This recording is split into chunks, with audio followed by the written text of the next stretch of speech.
बिस्मिल्लाहिर्रहमानिर्रहीम। Dear students, अस्सलाम वालेकुम। स्टूडेंट्स, मैं आपके लिए दुआ गो हूँ कि अल्लाह पाक आपको ज़िंदगी के नेक मकासद में कामयाब करे और आप तरक्की की मनाजिल तय करते चले जाएं। जी स्टूडेंट, आज हम जिस टॉपिक के ऊपर इम्पोर्टेंट एमसीक्यूज़ की वीडियो बनाने वाले हैं वो है सीक्वेंसेस एंड सीरीज़। तो इंशाल्लाह इस वीडियो में हम डिटेल से जो इम्पोर्टेंट एमसीक्यूज़ हैं जो बोर्ड के एग्ज़ाम्स में बारहा दफ़ा आ चुके हैं उनको हम सॉल्व करने वाले हैं।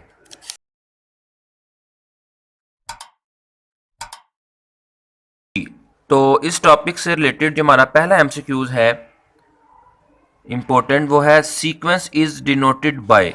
इस एमसीक्यूज में हमसे वो रिक्वायर्ड कर रहा है कि एक सीक्वेंस को किस से डिनोट करते हैं, उसका सिंबल क्या है। तो यहाँ पर आपको चार ऑप्शन नज़र आ रही हैं जिसमें ए एन है। तो मैं सब ऑप्शन को क्लियर कर देता हूँ। ए एन जो है वो उसकी टर्म को रिप्रेजेंट करता है, जबकि जो जिसके साथ ये सिग्मा का सिंबल लगा होता है ये समेशन को रिप्रेजेंट करता है कि हम उन तमाम टर्म्स को प्लस कर रहे हैं। जबकि अगर टर्म के बाहर ऐसे ब्रैकेट लगी हो nth टर्म के बाहर, तो हम उसको सीक्वेंस के लिए यूज़ करते हैं। जबकि जो एस एन है ये सीरीज़ के लिए यूज़ करते हैं। तो लिहाजा हमारी जो ऑप्शन सी है इस एमसीक्यूज़ की वो करेक्ट है। जी तो स्टूडेंट, चलते हैं नेक्स्ट एमसीक्यूज़ की तरफ, जिसमें हमारे पास the next terms of the sequence, कुछ टर्म्स देख के वो कह रहा है कि इससे आगे क्या आ सकता है वो बताएं। तो अब हमने यहाँ पर थोड़ा सा माइंड को यूज़ करना है और एनालिसिस करना है। ये देखें 7 और 9 कितना डिफरेंस है, 2 नंबर्स का। फिर 9 और 12 में कितना डिफरेंस है, 3 नंबर्स का। तो यहाँ से स्टूडेंट्स क्लियर हो रहा है कि हर दफ़ा एक एक नंबर का डिफरेंस बढ़ता जा रहा है। तो लिहाजा जब अगली वैल्यू आएगी उसमें 4 का डिफरेंस होगा, यानी कि 12 में अगर आप 4 प्लस करें तो 16 आंसर आ जाएगा। तो ऑप्शन सी इज़ करेक्ट। अच्छा जी, नेक्स्ट इसी से रिलेटेड एक और एमसीक्यूज है, the next term of the sequence. Same वही क्वेश्चन पूछा है लेकिन रकम बदल दी है, 1 3 6 10। तो ये मैं आपको हल करके दिखाता हूँ, 1 3 6 और 10। अब इसमें हमारे पास जो A1 है वो 1 है। अब अगर आप A2 की बात करें तो उन्होंने 1 के अंदर 2 को फिर प्लस कर दिया। अगर आप A3 की बात करें तो उन्होंने 3 के अंदर, यानी कि जो इसका आंसर आया है 1 प्लस 2 कितना है 3, तो 3 उसका आंसर है। अब उसके अंदर उन्होंने एक नंबर और बढ़ाकर प्लस कर दिया है जो कि है 6। इसी तरह जो A4 है 6 आंसर आया था, अब 6 को यहाँ लिखा, अब इसको एक और नंबर बढ़ा दिया, यानी कि अब 3 की जगह पर हम 4 करेंगे तो ये आ गया 10। अब हमने इससे आगे एक और वैल्यू को जो है वो फाइंड करना है। अब हम क्या करेंगे, 10 आंसर आया, 10 को लिखा यहाँ पर और इसको एक और बढ़ा दिया, यानी कि 4 की जगह पर आ गया 5। तो हमारा जो आंसर बनेगा नेक्स्ट वो है 15। तो जी यहाँ पर ऑप्शन बी इज करेक्ट। जी स्टूडेंट, चलते हैं नेक्स्ट एमसीक्यूज की तरफ। उसमें हमारे पास अब जो वैल्यू है, what is the 26th term of the sequence. ये एक जनरल टर्म दी हुई है सीक्वेंस की। तो अब कह रहा है कि इसकी 26 वाली जो टर्म होगी वो क्या होगी, वो फाइंड करना है। तो यहाँ स्टूडेंट आप ज़रा माइंड क्लियर कर लें कि जो भी टर्म आपको फाइंड करने के लिए वो देगा या पूछेगा वो बेसिकली n होगा। यानी कि अगर आपको 26 वाली पूछ रहा है तो n की जगह पर आ जाएगा 26। तो अब आप क्या करेंगे, जहाँ पर आपको n नज़र आएगा वहाँ पर आप लिख देंगे 26 प्लस 1।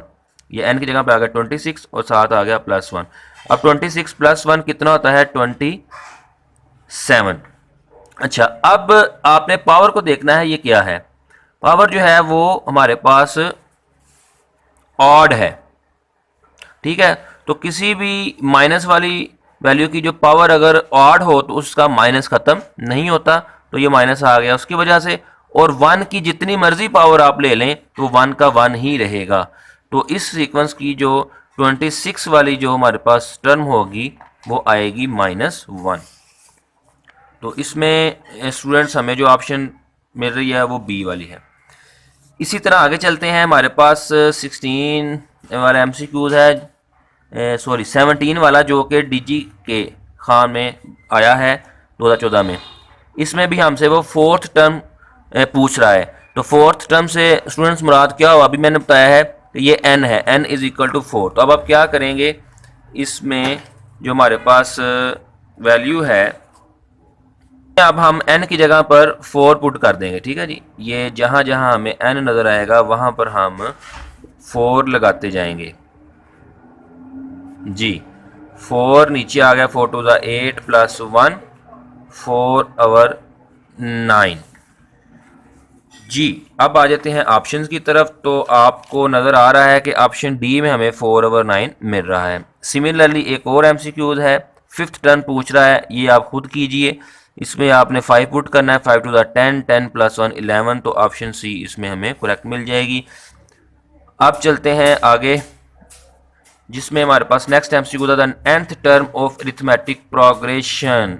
अब यहाँ थोड़ा सा मैं ये भी क्लियर कर दूं कि प्रोग्रेशन में क्या होगा कि हमारे पास एक कॉमन जो है वो डिफरेंस वाली वैल्यू ज़रूर होगी, यानी कि हर दो कंसेक्टिव टर्म्स को अगर आप माइनस करेंगे तो उसका एक ही आंसर निकलेगा, जिसको हम डी बोलते हैं।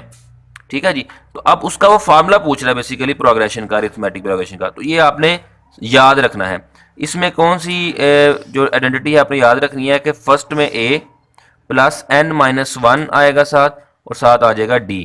तो ये आपने इसको जहन में बिठा लेना है कि अरिथमेटिक प्रोग्रेशन की जो nth टर्म का फार्मूला है वो है a plus n minus 1 d। अब इसी को हम यूज करके नेक्स्ट एमसीक्यूज को हल करने वाले हैं, जिसमें वो पूछ रहा है कि n प्लस 1 टर्म आपने फाइंड करनी है अरिथमेटिक प्रोग्रेशन की। जरा देखिए अब इसको हम कैसे हल करेंगे। अब हम सबसे पहले अरिथमेटिक प्रोग्रेशन का जो फार्मूला हमने याद किया उसको लिखेंगे, a n is equal to a plus n minus 1 d. जी स्टूडेंट्स, अब यहाँ पर अब हमने n प्लस 1 वाली टर्म फाइंड करनी है, मीन्स कि अब हम n की जगह पर क्या लगा देंगे, n प्लस 1। तो जहाँ जहाँ पर हमें n नज़र आएगा वहाँ पर हम प्लस लगाते जाएंगे। ये देखिए यहाँ पर n आया, n प्लस 1, ये वाला माइनस 1 वैसे ही, और d वैसे। अब यहाँ से ये प्लस 1 माइनस 1 0 हो जाएगा, तो हमारे पास जो nth टर्म का n प्लस 1 का जो आंसर आ जाएगा वो आ जाएगा n d। अब देखते हैं ऑप्शंस। तो जी हमारे पास plus n d, option c में हमें ये मिल रहा है करेक्ट ऑप्शन। अच्छा जी, नेक्स्ट है जी हमारे पास जी, ये एक उन्होंने दिया हुआ अरिथमेटिक प्रोग्रेशन, और इसमें हमें वो A4 की वैल्यू दे रहा है और कह रहा है कि आप A5 वैल्यू फाइंड कर दें। जी ठीक, अब हम ये वैल्यू लिखते हैं जो कि है an माइनस an माइनस 1 और is equal to n plus 1। तो जी स्टूडेंट, यहाँ पर अगर आप देखें तो हमारा टारगेट A5 है, यानी कि 5th जो हमने टर्म फाइंड करनी, तो इसका मतलब है n की जगह पर क्या पुट कर देते हैं, 5। तो यहाँ पर आप n इज़ इक्वल टू 5, तो जहाँ जहाँ हमें n नज़र आएगा वहाँ पर हम लगा देंगे 5। तो जी ये हमने 5 लगा दिया। अब इसको थोड़ा सिंप्लीफाई करते हैं, A5 एज इट ही रह जाएगी क्योंकि ये हमने फाइंड करनी है।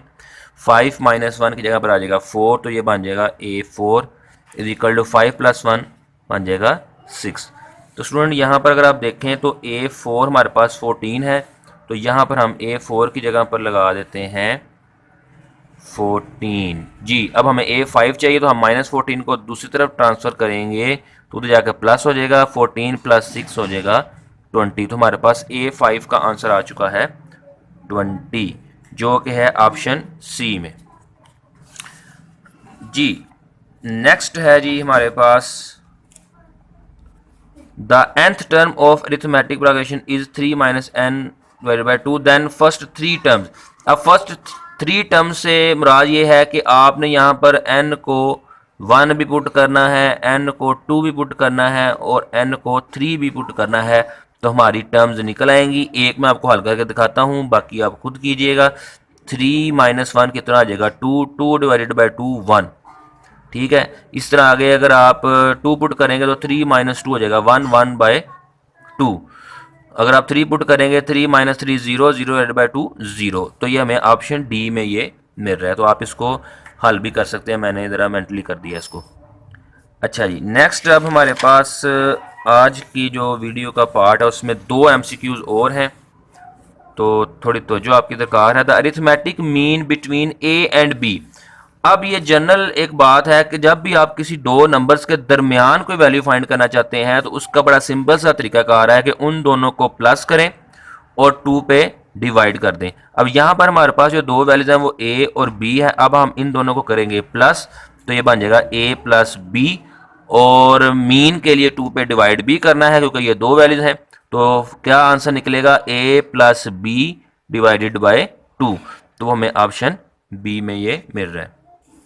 इसके बाद हमारा जी last MCQs of this part, the arithmetic mean between 1 over a and 1 over b। जी ये भी वही है, सिर्फ वैल्यू को बदला है, यानी कि ए बी की जगह पर 1 ओवर a और 1 ओवर b आ गया, लेकिन थोड़ा सा हल करने में आपको प्रॉब्लम हो सकती है, तो मैं आपको हल करके दिखा देता हूँ जी। 1 over a plus 1 over b, ये दोनों को हमने कर लिया प्लस, और हमने इसको करना है डिवाइडेड बाय 2। इनका अगर आप एलसीएम लें तो ए बी एलसीएम आ जाएगा, ए से कैंसिल, बी रिमेनिंग वैल्यू पर मल्टीप्लाई होगी 1 से तो आ जाएगी बी। सिमिलरली अगले टर्न पे जाएंगे, बी से कैंसिल हो जाएगा, ए रिमेनिंग है, जो रिमेनिंग वैल्यू ऊपर वाली वैल्यू से मल्टीप्लाई हो जाएगी तो वो 1 से मल्टीप्लाई होकर ए ही आ जाएगी। और यहाँ पर हमारे पास डिवाइडेड बाय 2 की जगह पर अगर आप मल्टीप्लाई का निशान लगाएं तो ये 2 की जगह पर आ जाएगा 1/2।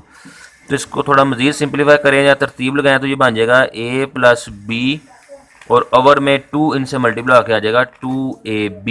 तो ये इसका जो है वो अरिथमेटिक मीन बन चुका है a plus B over 2ab। तो जी स्टूडेंट ये हमें ऑप्शन बी में दिखाई दे रहा है अरिथमेटिक मीन, तो लिहाजा ऑप्शन डी इज़ करेक्ट। तो स्टूडेंट ये थे आज की पार्ट के इंपॉर्टेंट एमसीक्यूज़, उम्मीद है आपको समझ आए होंगे। फिर भी अगर कोई क्वेश्चन है तो कमेंट करना मत भूलिएगा। अल्लाह हम सबको हामी नासिर हो, बहुत शुक्रिया।